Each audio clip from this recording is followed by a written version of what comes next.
السلام عليكم ورحمة الله وبركاته. النهاردة ان شاء الله هنحول اي نوع سمنة نباتي عادية خالص لسمنة فلاحي وبلدي اصلي، ريحة وطعم وشكل.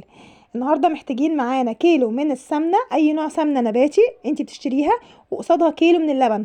هنغلي اللبن لحد ما يغلي معانا ويوصل لدرجة الغليان، وهنحط قصاده اللي هنكون رفعنا كيلو السمنة على النار.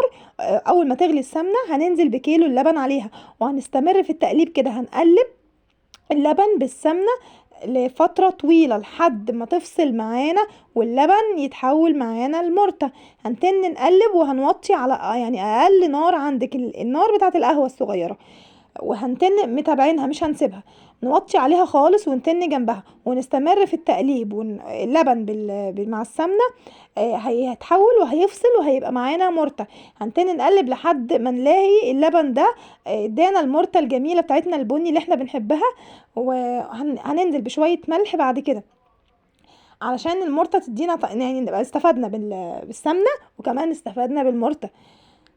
هنتن نقلب ما بين الوقت والتاني علشان اللبن ما يعملناش ما يلزقش في الحلة من تحت، يعني في القعر وتنشف معانا السمنة وتدينا اللون الغامق. احنا عايزين نحافظ على لون السمنة الفلاحي الاصفر الجميل الفاتح ده، مش عايزينها تبقى تتحرق معانا او تشيط مننا. بعد كده هننزل بالمكون الصغير اللي هي ريحة السمنة الفلاحي.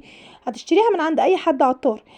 هتنزلي بعد ما المرتة تفصل واللبن خلاص كده يبقى مرتة.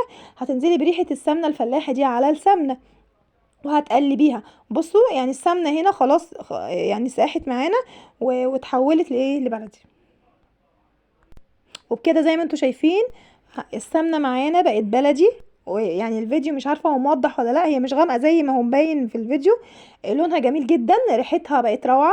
ريحة السمنة الفلاحي اديتها ريحة السمنة الفلاحي الاصلي. جربوها وان شاء الله هتعجبكم. ما تنسوش تشتركوا في القناة وتفعلوا الجرس علشان ان شاء الله يوصلكم كل ما هو جديد. وشكرا. السلام عليكم ورحمة الله وبركاته.